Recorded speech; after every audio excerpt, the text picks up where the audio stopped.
to do long form, I would assume that would help them be able to gain trust in me. Yes. What type of videos do you think I would do? I would recommend a very similar strategy to, honestly, like someone like Alex Hormozy. Where in his shorts, it's like scripted, straight to the point advice. But then on the long forms, they're like an hour long. They're not even edited. It's just him giving just insane amounts of value. The goal is to give so much value that people are asking you to sell them a service. You're not even selling to them. They're asking you to give them the service. Just give as much value as possible. Literally exactly how we're doing right now. Hello, guys. Welcome to the Shane So podcast. Today, I have a very, very special treat.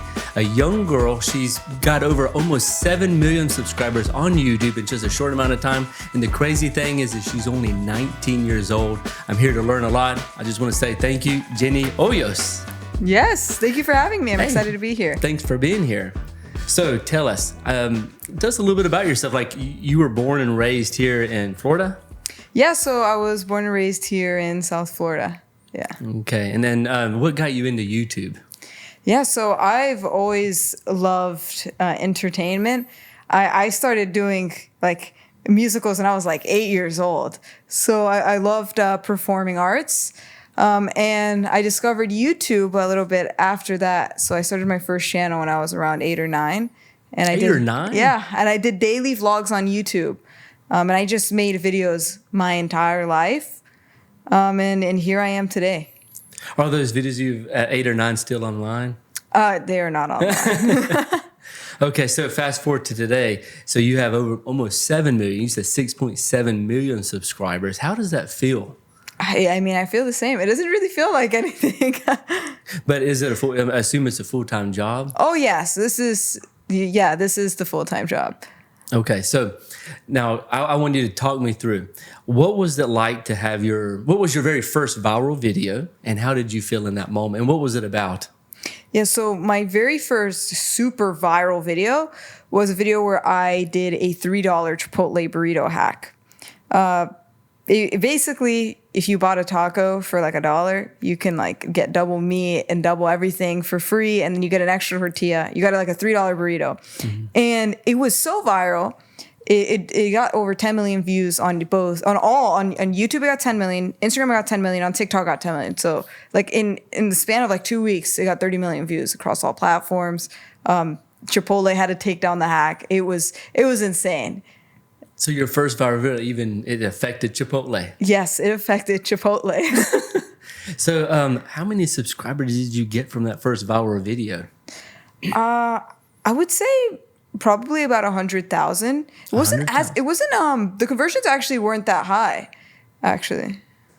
So what like whenever you made that video, did you expect it to go viral? Was you shooting, like, did someone teach you how to go viral? Or was you just like, I'm just going to make a cool little hack? Oh, I knew it was going to go viral. Yeah, I've been studying the art of virality at that time for months, and it was very intentional. So I know you have a virality course, but we'll talk about that in a little bit. But like, what got you actually started and say, hey, I'm going to do this? Like, who inspired you? Like, tell us the whole story. Yeah, again, I mean, I loved performing arts and entertainment ever since I was a little kid. I took a break during quarantine from making videos, and I started focusing a lot on business and entrepreneurship because I wanted to focus on just making money. But what actually really inspired me to start making videos was I had a feeling that one day I would be very successful, not from making videos, actually. I thought I was going to start a business and make $1 billion business. I'm like, I'm going to document this. I'm going to try drop shipping. I'm going to, try to sell different services. I'm going to document this on YouTube. And then people are going to see how Jenny Hoyos became this billionaire. But as I was documenting, me trying to do this, start a business outside of content creation, I realized I was actually more passionate about creating content than I was about business and finance. So from there, that's actually what kickstarted my channel 3 years ago. Oh, that's amazing. So you started off talking about finance, got into doing videos. So do you still do like finance videos, or do you go into some type of education or just entertainment completely? So when I started, I was doing educational, but now it's just entertainment completely. Oh, wow. So, what other people do you kind of like? Who have you actually learned from? Has anyone mentored you, or did you do all this education, like learn all the virality pieces online, just off YouTube? I learned it from everywhere and anywhere, honestly. I could probably list 1,000 people because I've watched like just so many people to learn this. So, do you go to like video conferences or seminars? Yes, so Vid Summit is the best conference, Vid I would Summit? say, for learning. Okay, so I'm Yeah. new to personal branding. Okay, I was talking to your parents and I said, look, I'm new. I'm usually like the nerdy guy behind the scenes kind of guy. What would be some advice for me to grow? Since I'm a business real estate guy, what would be your advice for me to grow? Yeah, so when building a personal brand, there's two things to mainly consider. And one of them is your avatar, and the other is creating a blue ocean strategy. So to start, you want to build a avatar. Think about the specific person you're talking to and try to get specific. Try to identify their pain points. And then from there, you're going to create your own blue ocean. What Which is the blue ocean? Yes. So it's a marketing strategy where you basically become so unique that there is no competition. So a red ocean is one where there's a bunch of fishermen trying to get the same fish. But a blue ocean is there's only one fisherman and you got all the fish to yourself. That's what you want to create. You can create that by thinking about who you want to talk to and leveraging yourself as the solution. So if you're a personal trainer, don't go on social media and say, oh, I'm going to help you with personal training. I'm be your fitness coach. No, because you need to speak to the person that you're going to help. Be specific. I'm helping those who are have just given birth. I'm going to be a personal trainer for you, and position yourself as that person by showing why are you the one that's good? Well, because I gave birth and I ran a marathon right after. Oh my goodness. Wait, yeah, I need to work with you. That's what I think building a personal brand is all about. Being actually niching down and talking to a specific avatar and leverage and making yourself known as the solution. All right, so Avatar and Blue Ocean. So what are some of the biggest mistakes that you see people make in personal branding or doing any type of social media, not just YouTube and everything? I assume you've seen them all. Oh, yeah, I mean, I've seen them all. But the biggest mistake is selfish content. People talk about themselves first and think people care about them. But the truth is no one actually cares about the person they are watching. You need to always give value to that person. Oh, that's great. So whenever you do your videos, what was the thing, whenever you're sitting down, and I guess your parents are saying you make your own scripts and everything before you make a video. So what are some of the points that you make? So number one would be value, but what are some other points that you write down? I think when you really understand your avatar, you just know what is their wants, needs, desires. That's what you want to tap into. Now, when it comes to building your personal brand and building a loyal community, you build a loyal community when people see themselves in you. So that's why it's important to understand your avatar. Mm-hmm. So I have a random question. I'm going to be all over the board with you. Trust me, you have no idea. I've been studying so much. And I'm 37 years old. You're 19. I just think that's just so crazy, you know? And I can barely use my own cell phone. So, but whenever I'm like looking online, I'm like, okay, what do I do as an older guy? Okay, 37 years old. I know I can watch videos on YouTube. I can, study everything. But how do I edit videos? What's the app should I start with? How would I meet a community that could help me do that? Like, what would be your advice? You got to leverage your skills, know what your strengths and weaknesses are. If you're not good at editing, you just have to focus really on mastering the script or just being able to provide amazing value live, just like how we're doing right now. If you don't know how to edit, this is an amazing format. I think it's important to know your strengths and weaknesses and create a format around that. Okay. And how important is it to collaborate with other influencers and people? I know I asked you earlier about podcasts. You say you try and do as many as you can. How important is that collaboration? Oh my goodness. It's super important. Everyone has different audiences and you can leverage their audience as well. Yeah. And what kind of opportunities have come to you from being a public figure and being really big on YouTube? Any opportunity. I mean, I got the chance to work with big companies like P&G, Nickelodeon. I did marketing for the Olympics. Wow. They sent me out there. They paid for everything. All I had to do was vlog my experience and post it on my channel. Like, it's amazing the opportunities you get. And so how does your family feel about you getting paid to go to like vlog your experience at the Olympics? Like, I bet they're so proud. Oh yeah, it was very exciting. And my mom got to go to Paris as well. So And she has her own YouTube channel too, right? yeah, she does. She has over 1 million subscribers in just 1 year of my coaching. That's so starting her from zero, what were the first steps that you took to help her grow? So the first thing I did, and it was very intentional, was creating her personal brand. You know, we thought long and hard about what even her YouTube channel name was going to be, and who she was going to speak to, and what she was going to do.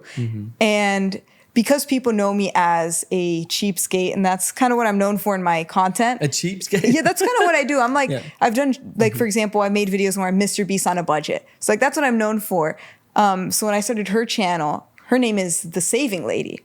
So that's her thing. And then her first few videos, she got so many views because she did videos on couponing.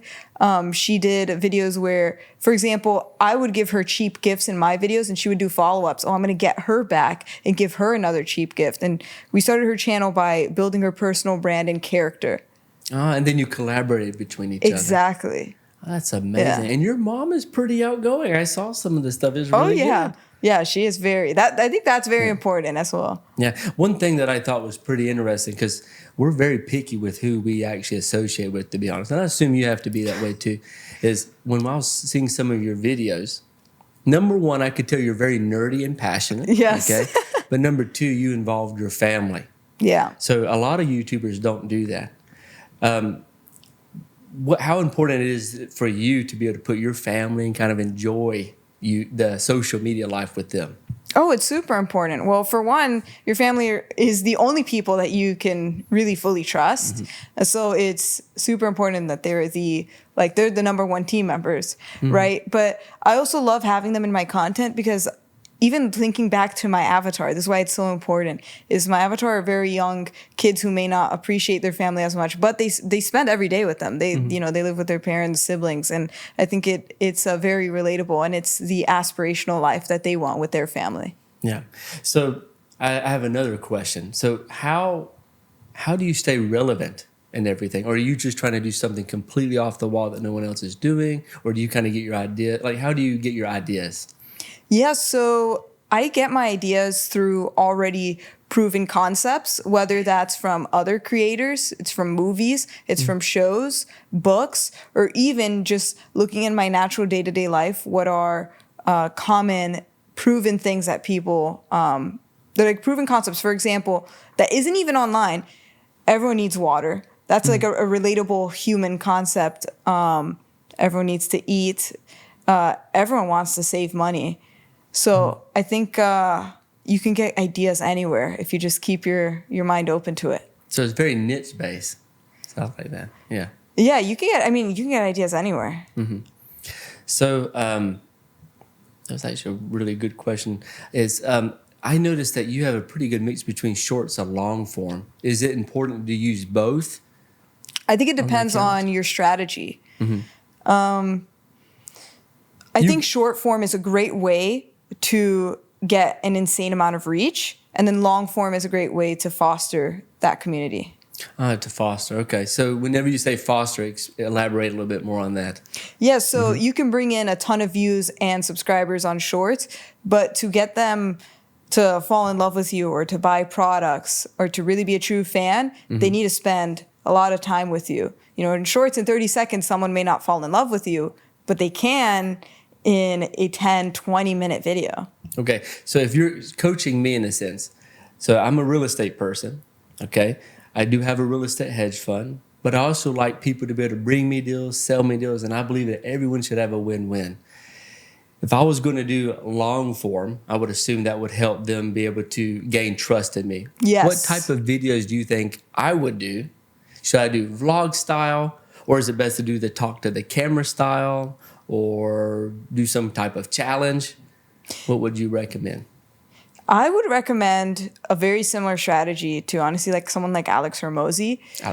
Where in his shorts, it's like scripted, straight to the point.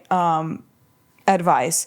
But then on the long forms, they're like an hour long. They're not even edited. It's just him giving just insane amounts of value. The goal is to give so much value that people are asking you to sell them a service. You're not even selling to them. They're asking you to give them the service. Just give as much value as possible. Literally exactly how we're doing right now. And then as far as like someone like Mr. Beast, because that's a completely different thing. Like you said, yours is on a budget. He's giving millions. Have you met Mr. Beast in them yet? A couple of times. Yeah. How are they in person? They don't have much time to talk, but it's like, oh, hi, goodbye. Oh, yeah. Well, that's pretty cool. So who's one of your like favorite YouTubers? Like name your top 3. Or is that tough, I guess? I mean, of course it's tough. I mean, I'm on a different side of YouTube. I love Alex Hormozi. Great insights. Dan Martell. He's amazing for business stuff too. Yeah. And I love Ryan Trahan for entertainment. Honestly, you're an entrepreneur. The more I hear, you do content stuff, but you're an entrepreneur. What other businesses definitely intrigue you? I know that's outside of just YouTube. What businesses intrigue you the most? Yeah, so I do coaching to help other creators go viral as well. Okay, so you enjoy the coaching part. So that's the Alex Hormozi part. Yeah, that's where that's where that comes in. Yeah. So do you go to conferences pretty often, or do you just learn online? Or I would say I go to a couple of conferences. I go to Vid Summit and VidCon, and then whichever come up that seem good. Okay, I mean, do you go to any other like business conference? Like, I don't know, are you into crypto or I'm not. I'm not into crypto. No, me neither. Okay. All right. So taking a side thing from YouTube, I know you said that you do other platforms too. What do you think would be the best opportunities this next year in other platforms as well? Or do you think YouTube is like the main thing? Like, can you categorize like YouTube, Instagram, TikTok, like say, hey, this is what I think this is best for? Like YouTube may be good for connecting. Instagram is best for, I don't know, credibility. TikTok is best. I don't know. Like, how would you categorize each platform? Yeah, so TikTok is the easiest platform to go viral. I would say if you want to, not have an unedited video and not think that much, you just want to recreate a trend and get views, TikTok is the platform. That's why a lot of creators, their first video, they get so many views. They get hundreds of thousands of views in their first video, but then they don't get many views after that. They don't know how to keep up the momentum. TikTok's great for making anyone go viral. Instagram is good for social connections and fostering community and building trust. Their platform is intentional about creating friends and community, and they strive on shares, comments. Building friendships and relationships is definitely Instagram. And then YouTube is the king of entertainment. That is like the new TV. Oh, 100%. And I saw that Mr. Beast is doing some kind of game show now on Amazon. Yeah, it's crazy. What do you see yourself in 5 years from now? Where would you like to see yourself in 5 years with just YouTube specifically? Wow. I mean, in just 5 years, I would hope to have a CPG product that I'm able to scale to. I mean, in 5 years, if I'm able to get that to $100 million in 5 years, that would be impressive. But that's like my long-term goal. And then I leverage my name and likeness and my following to do that. Oh, that's crazy. So what kind of videos do you see yourselves doing in the future? Do you see yourselves doing the same type of video? Are you going to kind of pivot? Or do you feel like it's best to just always stay consistent? I think it's important to stay consistent while always getting better. So I want my audience to grow with me. I would imagine I have the same audience, but I age up with them. So I like that. Right now I'm going to lean in more into that cheapskate thing. I want to actually focus on you could still have fun on a budget type of content, because I think that's super relatable to many people. And I think it's relatable to many age groups. And throughout the years, I'll have the storytelling a little bit simpler and for kids. And as they age up, they go to high school, they go to college, the type of ways to have fun on a budget are going to change as they grow old. So that's what I would imagine. Okay, I have a question. Do you get recognized pretty often here? I know you're in Florida here, so how often do you get recognized? It depends on where I am. if I am at the casino, like we were just at the, we were not gambling. You know what I mean? No. Yeah. We're at the hotel. Yes. Okay. Hotel. Okay. Over there, no one's going to recognize me at the casino. But you go like to enter a mall. But if I go, for example, if I go to an arcade, every single kid, like if they're in the age range of 8 to 12, 1 in every 3 is going to recognize me. Wow. So that's your biggest age range, between 8 and 12? Yeah. So, yeah. how does that make you feel when you have a little kid? Oh, it's Jenny. Oh, I love it. I think it's fun. It's cool. Oh man, that's awesome actually. So how does it feel to know that you've inspired? Okay. You said you started at 8, you said doing it. How does it make you feel to know that you have probably planted a seed in a lot of other 8 and 12-year-old kids that may become the next future Mr. Beast and Miss Jenny Hoyos? I think that's cool. I mean, that's incredible. Yeah. Have you had any weird experiences from people? Yeah, I guess a couple. You know, the weirdest thing was someone, there's people that show up to where you live, but that's expected. Comes with the game. Yeah, it comes with it. Well, at least you have your mom and dad. They're pretty good bodyguards and they're really sweet people. Yeah, exactly. So I know that you have a brother. So is your brother into content creation as well? He likes to help, but he's an engineer. He thinks different. So what kind of engineer is he? Industrial engineering. Oh, you're an entire so like smart logistics. Family. You're a smart family. Oh, thank you. That's amazing. So I know that you did, and this is how I met you. You did a 21-day challenge. Can you tell us a little bit about that?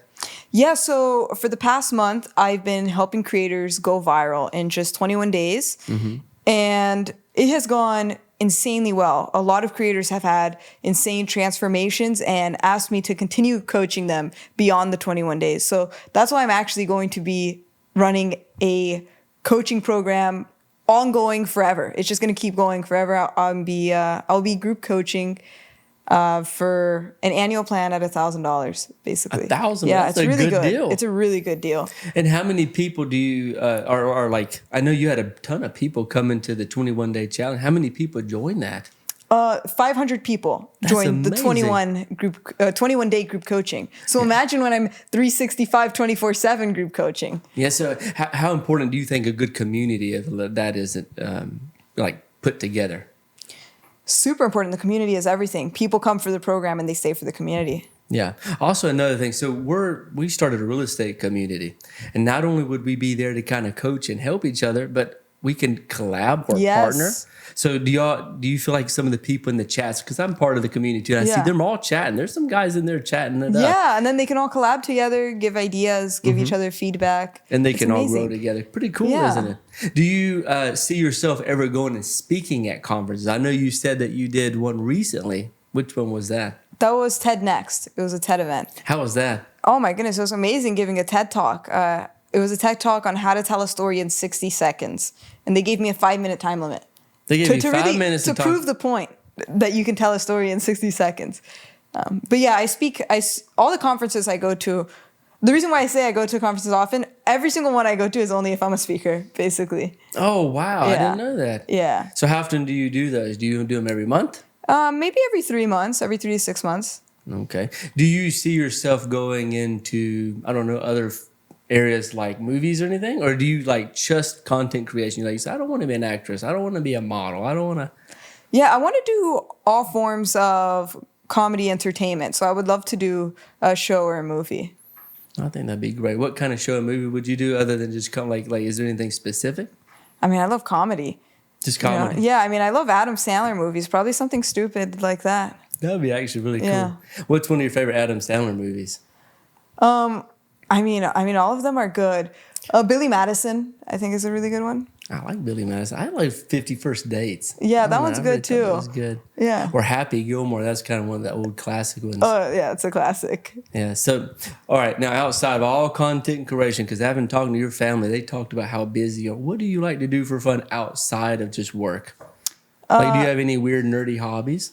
I like to cook. I didn't know that. That's the only thing I do for fun because you have to eat. So what do you like to cook? Very healthy meals. So I'm trying to live as long as possible. I'm always measuring all my biometrics and getting a bunch of blood works done. Everything is like very specific. I eat everything at a specific time. Everything's measured. Track all the calories. Everything's very specific. So I'm obsessed. Actually, that's actually, now that you mention it, I think that's more. That's definitely more of it. Health is my favorite passion, and then followed by cooking. Oh, that's amazing. I have to be honest with you. You're 19. The way you speak and everything you're doing is impressive. Oh, thank you. Like I don't see many 19-year-olds. I'm tracking my health and I've got business goals, $100 million. How did, what are some, so when I was a kid, I was 5 years old. I was trying to sell candy to people. We cut grass. What are some things that you started off doing when you was a kid trying to make money or doing business? Yeah, so I helped my parents a lot, or I tried to help, because they're entrepreneurs as well. They had a bunch of different businesses, probably so many that I probably couldn't even name. I think they started with like Amazon FBA. I think I was introduced to that when I was like 3 years old, and I was already involved with that. Just like, going to the stores and buying a bunch of products and reselling it on Amazon, or they fulfill it. Did y'all film any of the content? No, I mean, this was a long time ago. Oh, really? This is like when YouTube just started. Like this was like when Amazon started. No, so yeah, so I was primarily, I would say, honestly, I created content and then just helped my parents on the side with their businesses. We have a friend right there that does Amazon, Tanner. Oh. Yeah. Okay. So y'all are a pretty entrepreneur family then. Oh yeah. I mean, yeah, we were born I was born into my parents being entrepreneurs. Yeah. So I know that your mom's from Nicaragua and your dad's from Ecuador. And you said you have not gone out of country? No, before? I think once when I was like a toddler, but that's about it. The only country I've been to is Paris. Or not Paris isn't a country, France. You've only been to France? I've only been to France. Man, that's amazing. So when are you going to plan to go to Nicaragua and Ecuador? Oh, I don't know. Maybe for a video. I think that'd be cool. Do you still do vlogs at all?